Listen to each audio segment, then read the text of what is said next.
전남 여수에서 30억 원이 넘는 갯돈 사기 피해가 발생했습니다. 피해자들은 영세 상인이나 가정주부인데 돈을 한 푼도 받지 못할 위기에 놓이면서 고통을 호소하고 있습니다. 더불어민주당이 쌀값 정상화를 위해 추진하는 양국관리법 개정안이 여야 정쟁의 뜨거운 감자로 떠올랐습니다. 상임위 법안 소위를 통과했지만 대통령 거부권을 언급할 정도로 국민의힘의 반발이 거세 본회의 통과까진 진통이 예상됩니다. 노후 산단인 광주 하남 산단이 첨단 산업단지로 탈바꿈하는 재생사업이 추진되고 있습니다. 하지만 입주 기업들의 가설 건축물들이 철거 위기에 놓여 오히려 기업들이 타격을 입게 됐습니다. 내년 고향사랑기부제 시행을 놓고 광주광역시의 고민이 깊어지고 있습니다. 수량민들의 기부 의향이 낮은 데다 제한된 홍보 범위 안에서 어떻게 참여를 독려할지 걱정입니다. 여러분 안녕하십니까? KBC 8시 뉴스입니다. 전남 여수에서 30억 원이 넘는 갯돈 사기 피해가 발생했습니다. 피해자들은 영세 상인이거나 가정주부인데 돈을 한 푼도 받지 못할 위기에 놓이면서 고통을 호소하고 있습니다. 박승현 기자가 취재했습니다. 여수 시내에서 옷가게를 하는 64살 A씨는 요즘 살맛이 나질 않습니다. 갯돈 사기를 당하면서 어렵게 모은 돈 4억 7천만 원을 하루아침에 날리게 된 겁니다. 전 재산을 이렇게 작사를 만들어 놓을 수가 있냐 이러면서 지금 저도 굉장히 시달림을 많이 받고 있어요. 이혼하자 되고. 또 다른 상인인 B씨는 자녀 결혼 자금을 마련하기 위해 계를 시작했다가 3억 7천만 원을 떼이게 됐습니다. 나이 드신 분들이 우왕좌왕을 하게 해가지고 일단 제가 저희 매장으로 오시라 그래서 그때 개원들 파악을 그때 한 거예요. 개주가 다 쓸 거라고 생각은 못하고. 이렇게 여수에서 갯돈 사기를 당한 피해자는 파악된 것만 60명, 피해액은 37억 원에 달합니다. 대부분 60, 70대 영세 상인이거나 가정주부로 20%의 높은 이자를 주겠다는 말에 속아 돈을 맡겼습니다. 개주인 70대 여성은 코로나19로 자금 회전이 어려워졌다며 지난 3월 일방적으로 개운형 해지를 통보했습니다. 더욱 큰 문제는 피해를 변제할 갯돈이 개주 통장에 단 한 푼도 남아있지 않는다는 점입니다. 범죄 수익을 은닉하였을 개연성이 상당하므로 이에 대해서도 철저한 수사가 이루어져야 될 것입니다. 아직 사기 사실을 모르거나 신고를 주저하는 경우도 적지 않아 피해 규모는 알려진 것보다 더 클 것으로 보입니다. KBC 박승현입니다. 더불어민주당이 쌀값 정상화를 위해 추진하는 양국관리법 개정안이 여야 정쟁의 뜨거운 감자로 떠올랐습니다. 민주당의 강행 처리로 소관 상임위원회 법안 소위를 통과했지만 대통령 거부권을 언급할 정도로 국민의힘의 반발이 거세 본회의 통과까진 적잖은 진통이 예상됩니다. 이상환 기자의 보도입니다. 쌀 초과 생산량을 정부가 매입할 수 있다는 임의 규정에서 매입해야 한다는 강제 규정으로 바꾸는 것이 핵심인 양국관리법 개정안. 민주당은 쌀값 안정을 위해 양국관리법 개정안을 22대 민생입법 과제로 선정하고 강력한 드라이브를 걸었습니다. 지난 15일 민주당 의원들의 단독 처리로 국회 농림축산식품해양수산위원회 법안 소위를 통과했지만 아직까지 농해수위 전체 회의에 상정되지 못했습니다. 농해수위 국민의힘 의원들이 날치기 처리라며 막아서고 있기 때문입니다. 토론회나 공청회나 전문가와 농민 대표들의 의견을 들어서 제대로 법을 만들어서 해야지 논의 한 번 안 하고 그냥 법 내터 바로 소위에서 날치기 하고 바로 상임위에 올려서 의결하고 이런 일이 있어서는 안 되죠. 개정안이 농해수위를 통과하더라도 법제사법위원회라는 커다란 산이 또 남아 있습니다. 농해수위는 11명의 위원 중 위원장 포함 11명이 민주당 소속이라 야당 단독 처리가 가능하지만 법사위는 국민의힘 김도우 의원이 위원장을 맡고 있어 통과가 쉽지 않은 상황입니다. 양국관리법 개정안이 본회의를 통과할 경우 대통령에게 거부권 행사를 건의하겠다고 국민의힘이 맞서는 등 여야가 한치 양보 없는 평행선을 달리고 있습니다. 22대 민생 법안도 정기국회에서 차질 없이 추진하겠습니다. 국민의힘이 맡고 있는 쌀값 정상화법과 노란봉투법도 민심에 따라 조속한 법제화에 나서겠습니다.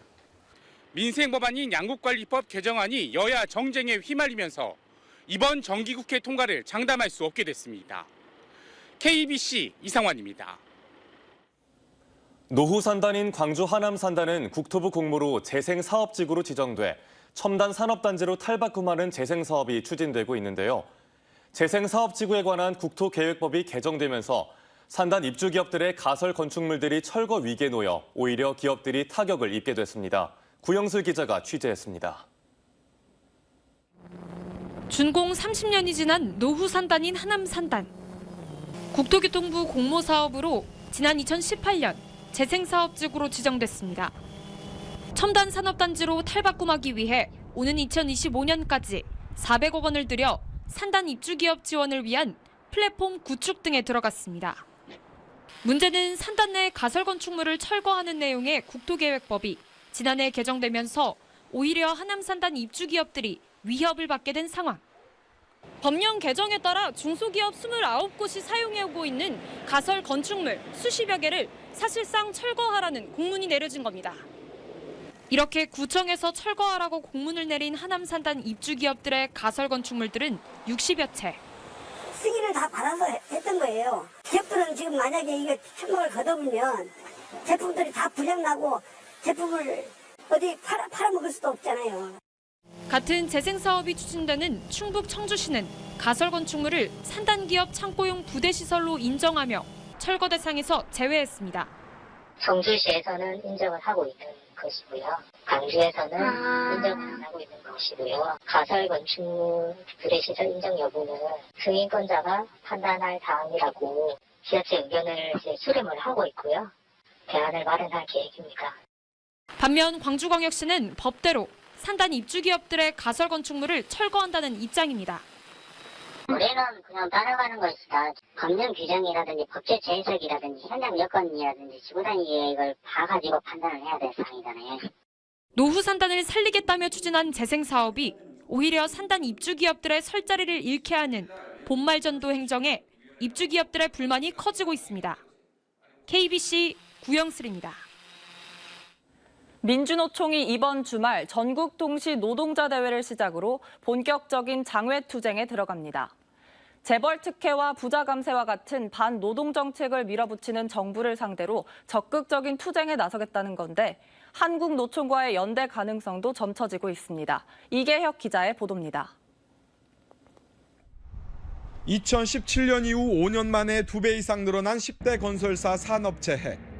가계부채 1,859조 대비 10대 재벌 사내 유보금 981조 원.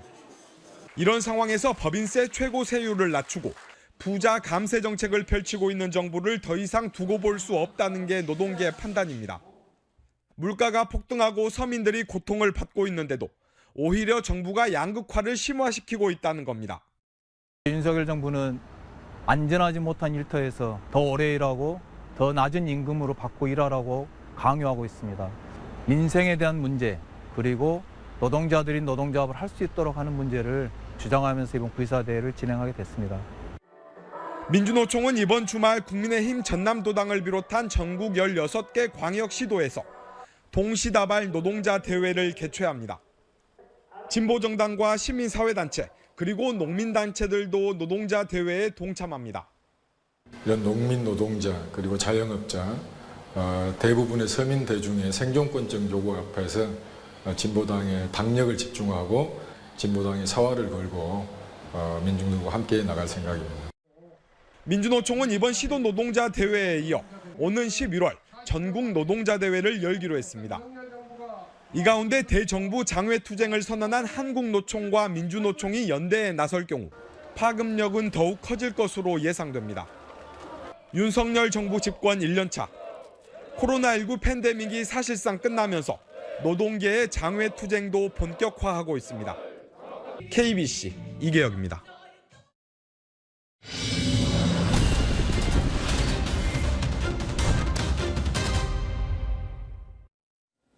여수시 웅천동의 한 상가 건물에서 불이 났지만 내부에 있던 사람 모두 무사히 구조됐습니다.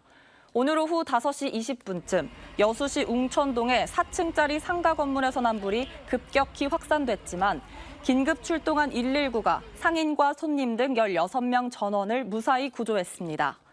현장에 출동한 여수소방서는 화염으로 퇴로가 차단돼 사람들이 고립될 위기에 처했으나 신속한 구조에 나서면서 인명피해가 발생하지 않았다고 밝혔습니다.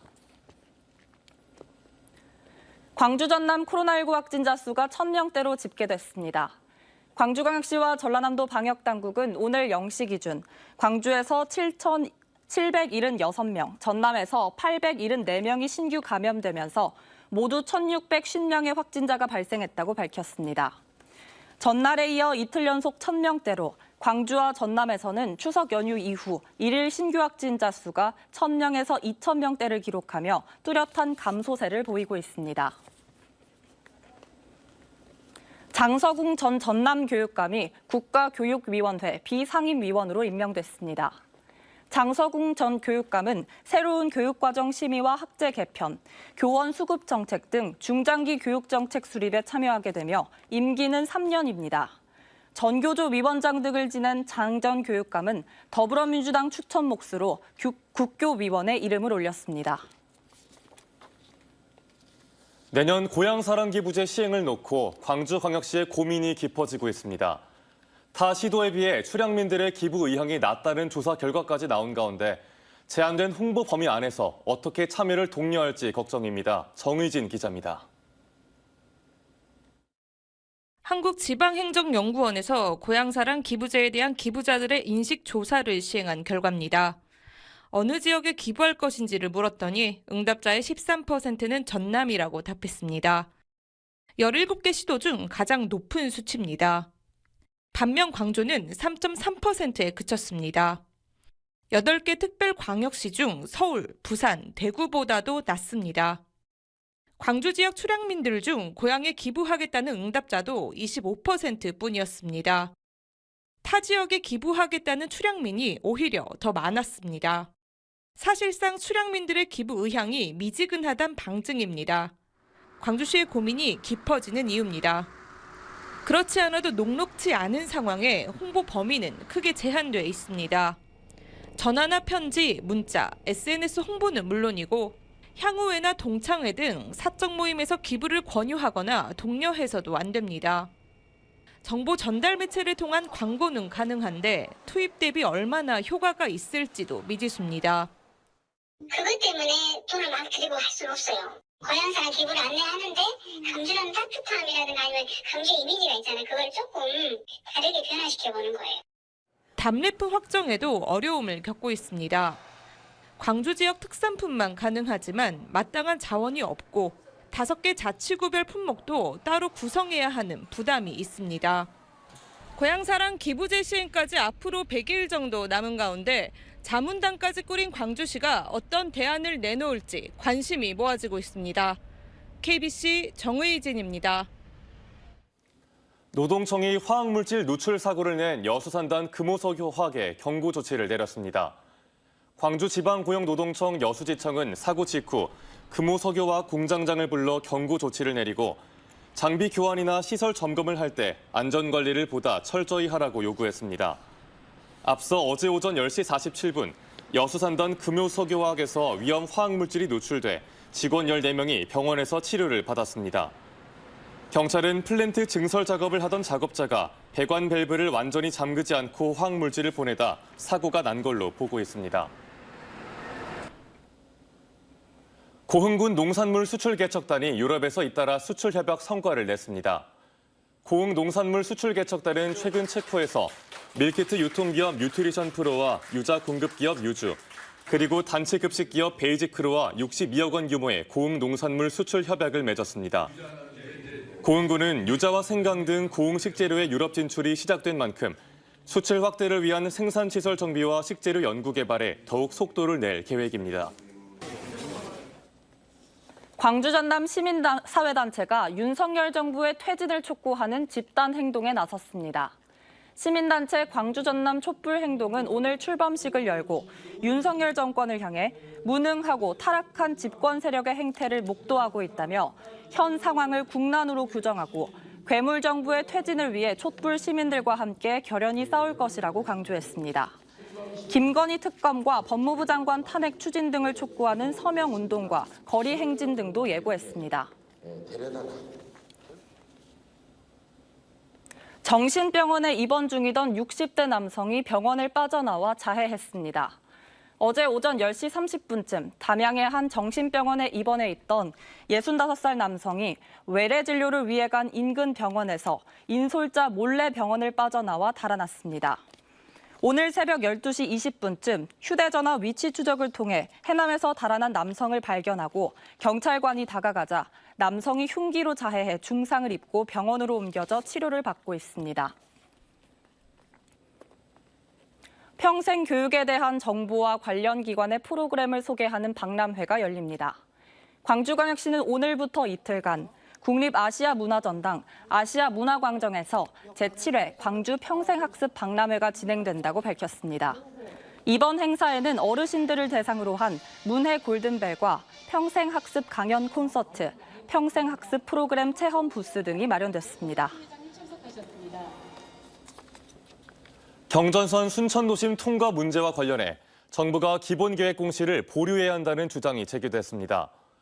오늘 순천시청 대회의실에서 열린 경전선 전철화 도시포럼에서 이정록 전남대 교수는 최근 논란이 되고 있는 경전선 순천도심 통과 문제에 대해 순천시가 현실적인 대안 마련을 위해 공론화를 진행해야 하며 국토부는 기본계획 공시를 보류하고 공론화와 수기 과정을 지켜볼 필요가 있다고 강조했습니다.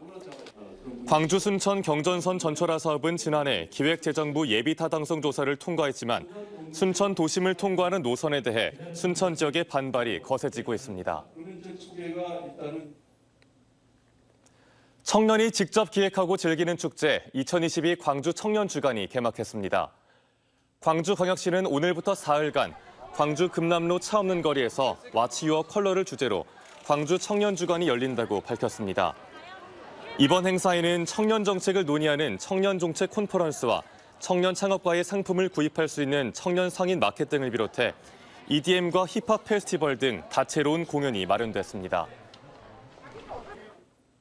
기후 위기에 대한 고민을 담아낸 미술 전시가 광주에서 진행되고 있습니다.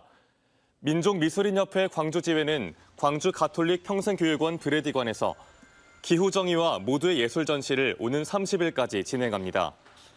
전시에 참여한 작가 40명은 옛 가톨릭 신학교 기숙사 방 하나하나를 기후정의 개념에 주목한 작품들로 채우고 기후위기에 대한 책임을 다하자고 관람객들에게 제안하고 있습니다.